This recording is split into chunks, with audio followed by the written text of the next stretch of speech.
Yes, welcome.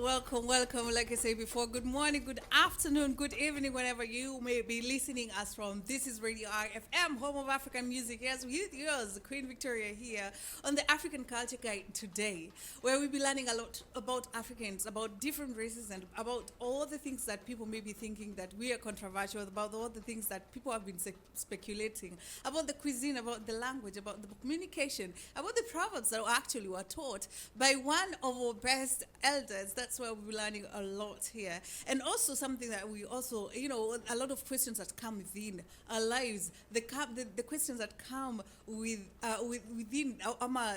in life, especially when we meet someone and they just be, they tend to see you're different, The topic that we are having today is about something that we call the human zoo, or they called it the human zoo. It's still there, actually. It's just right now it's no longer live, or it's not active the way it was. And the question will be, why is it that we came up with this topic? Why is it that it is important for this topic today? And now, why is it that we're talking about this topic today? Why I talked about this is because I had a person last week, sorry, and the question came up like, why is it that there's a certain race which actually is very conversant with every animal that lives in this world. Trust me, may it be to that cocoon that you've not seen for God knows how long. For those dinosaurs, those are things that we actually heard they used to live. The dinosaurs, the dogs, all the breeds of every type of breed. There's a certain race, or actually most of the people know all those races. Dinosaurs, when was the first dinosaur? When did it appear? When was the last dinosaur? When did it die? Which zoo is it? Which zoo does the skeleton of this last dinosaur is? This race happened to know about all these animals, all about all the ages, all these things, but they always get shocked when they see us, or they tend to always wonder when they see us. They don't know our age, they stare at us, they look at us like, especially with us African. When I say us, is like, I mean us, me, African. They tend not to know our age, despite them giving us a stare. Or maybe when you're walking on the street, they'll be staring at us. And now, actually, there's one which is worst: touching your hair or touching your skin, or trying to get if you're, that is something that we've already talked about. Something that we also have to learn about what happened. We also have to learn about something called DNA. All these have to do with each and everything. What does DNA do? What do DNA do in your life? For those who have done biology, what is DNA, and what does it carry from one generation to the next? Remember, sometimes there's some things where you go through, when you go on the street, when you're walking on the street, and you feel like you've seen something, but you're not sure, or maybe you're scared of some saliva on the road, or you don't like people being seen you don't like people being on chains, you don't like people being on cuffs. And most probably it's 101% you've not gone through that. You've not gone through as being on jail, that you see people on handcuffs. You've not gone through it that you see the chains, that you see people being cheated. You've not seen that like in your life, but it tends to disturb you. Why is it that? That is what you're calling about DNA. DNA not only carries, the eyes, the nose, how you think, how you react, how you be like, how you jumping over everywhere and be like, oh, that child is actually doing like my grandfather. That child is actually, she's acting, or she's straight. Her body is beautiful like that of her grandmother. Or he's beautiful, he's intelligent, he's smart, he's business-minded just like my grandfather or grandmother. It's not only that, they also carry the traumas, the fears, the laughter, the joy. Actually, everything that is in us tend to be carried. And that's why most of the pregnant women are always told to be happy, although we cannot avoid some things in life. That's why you see all these things when you get scared of handcuffs or, all those chains, despite you not going through that pain, it's just because of what your ancestors went through. This is something that your ancestors, that it was carried, the DNA was taken, carried forward to you.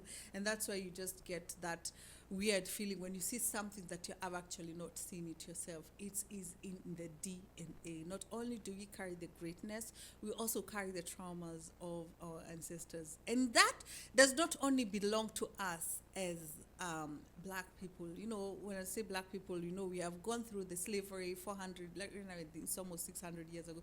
We've gone through all those. For 400 years, of course, our ancestors went through hell. And, you know, and we carried that. So not only are the black people who have carried the trauma or whatever that it is that we had to go through or our ancestors went through, the other races as well carried a lot of things. May it be staring of humans. May it be staring on this, you know, this or this, you know, human other races. Trust me, other humans went through. We know of a woman that her name was Satie Batman. I don't know if you've known of that woman. Her name is Satie Batman. This was actually a South African, a South African who was brought in Europe. Yes, Sarah is in South Africa they call it Satie, but in English, you know, it's South African. We call it Satie. In English, it's called Sarah.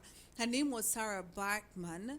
Yes, she was born in 1789, yes, and died at the age of 29 in December 1815. May her soul rest in peace. She was from a tribe called Khoikhoi, all the way, like I said, in German, in South Africa. That's where she was born. She was unfortunately transferred here to Europe for, you know, she was told she's going to come and work, you know, to work, and then she can go back to her country. Unfortunately, that was not the case. What happened to Sarah is that Sarah came here and unfortunately had to attend some shows. It was not a normal show, it was a freak show. Why was it that she had to go through all that? Sarah had her different way, her African type of body, which a lot of white people did not understand. You know, she had all those beautiful curves, you know, all those beautiful curves. She had all that. Talking of, in Swahili wanasema, they say kubeba. Madam alikuwa amebeba. Quote mbele nyuma, whatever you call it. In Swahili we say this. That is how we say it. In English they say we carried. She had carried in front, back, everywhere. Carry up. Yeah, she had carried, and that's that shocked those people. Those people were amused. They were amused, like, what? There's a human being in this world that can carry all this weight. This is so big. What do we do? Because we've never seen something like that, you know. And that's when she was brought here by a person called Hendrik Cesars and Alexander Dunlop. Brought her to London. That was her first place where she landed.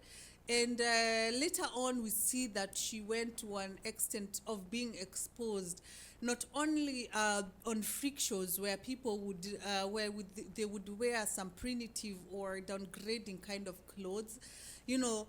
She was literally carried to come and being on freak shows, her body to be exposed so that they can see her, her hair to be exposed that everybody should touch it, her body, you can imagine your body being so ashamedly, you know, taken, you know, you're being ripped off your clothes, your dignity, you know, they wanted to show the world how primitive the Africans were, you know. And unfortunately Sarah was amongst the first people who experienced that.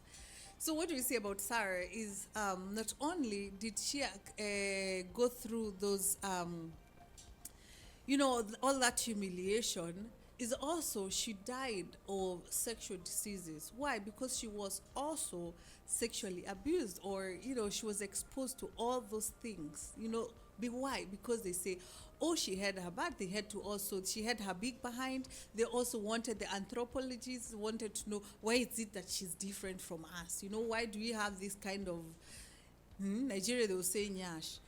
Why do we have this kind of behind? And why is it that she has this? Why is it that she has this type of hair and us we have this? You know how the anthropologists just do. So that's why they ended up messing with her. You know, not only am I talking about the outer part, is also we are talking about the private parts, about the the way that they would just go and expose all her private parts, you know, and now exposing it, the devil is a liar. They would go and they just go and, you know what I'm talking about. They would just go and unfortunately misuse her. And that's why the girl ended up died at a very, very young age. And and then the worst part is, actually, they took her to zoo, but they're in human zoo. They also took her in human zoo. I think it is where this guy from Paris, another person who actually bought her and brought her to African Human Zoo in Paris. Yeah, his name was Henry Taylor. Sold her to Paris, and that's where she also got to. She was brought to Human Zoo, and that's where people would come and stare at black people. Not only her, it also gotten that we see, if you go and read about the history much, is that you see not only was she, when people found out about that, other white people, or say those different races from the Europe, went ahead and brought other people from Africans with similar kind of curves, similar bodies, and they do just, or maybe they were those short people, maybe they were those cannibalism, yeah. They would bring all those people and then they would put them in human zoo where they got stared at by white people. The people would basically pay to come and stare and touch your hair. They would touch those people's hair. They would touch those people's nails. They would touch, and then they would laugh at them. They would tell them to do things. Actually, I was reading somewhere else. Some would even try and start shooting to see if they're going to die, if they have an extra life. Some would try and do this thing of arrow and this thing. What is it called? Those arrow and bow. They would try and shoot at them to see if they are going to run like the way animals in Africa in safari run. That's what they used to do. They did all those of things. And that's why we come back. You wonder, why do these people stare? It has not started today. It started way back. And that's why I'm going to say again, as much as maybe I don't think I'll ever be able to insist this enough. That's why we see a lot of Africans don't like to be touched on the hair, because we've seen not only Sarah Batman, we also see by the name Otebenga. Otebenga was also a person who was really humiliated, a very young man from Congo, who was humiliated way back in I think it was also in those eras of human trafficking. We also see that this young man was taken by a name called Philip Werner Branford, took him to Paris as well, was humiliated until the New York City news came in and said, no, this is so dehumanizing, you should just let this guy go. Unfortunately, by the time he was to go back, that was 1945, he could not go back to his country. Why? Because the World War, the First World War, the World War I, started, and that young guy died of depression, and they would stare at him like yeah, so that's why I'm saying even today you'd see people are staring at you. Yeah, it has started. It might be that, they never started yesterday. It has been something that has always been there. So when I say about DNA, what about this? And that's why we also, when I say about DNA, it's not only DNA that carries the goodness of the greatness. Some of us, they carry the trauma, and some of us carry the behavior that actually very dehumanizing. Not only that, I think you guys have heard of so many things about all the bad behaviors that these people have had done, did to black people. If you have any of them, make sure to comment. Make sure to just leave your message right here, and we can learn more about all this and why the connection of it to today's life. We are trying to connect previous life or the life before freedom of a lot of us, especially black African people, and right now, and all the connection that we have, and that's why today we learned about human zoo. Why? Because we have seen that all these races know every animal in this world, but they don't understand us. They tend to stare at us. Now, let me tell you a story. Now we're going to end up with this. It's also going to that. It's also going to that part about these people not understanding us. There are so many. There are people who are going on dating sites. Yeah, there are people who are still dating. They are looking for dating people, and then there is dating site. And we know that Africans are there, white people are there. All those Mexicans are there. All these tribes are around. And then there was this guy, was white. He was looking for a girl, black girl to be specific. That's what he said. And then he was telling about a story. He was narrating about how he went and found this girl, and he could not tell about her age. He could not tell about, her age, how old she was. Why? Because she looked mature, but not the maturity of the age that he never thought. So he did not know. And he said he was staring at the picture of this girl for almost 2 hours, trying to find out how old this girl is. And then it made me wonder, is it because that they don't know? Or is it because they think that we are animals in denial to be in a zoo? This is African Culture Guide here on Radio RFM, home of African music. Make sure to join me next Wednesday, exactly at the same time here on Radio R at 17:30 here on Radio RFM, home of African music.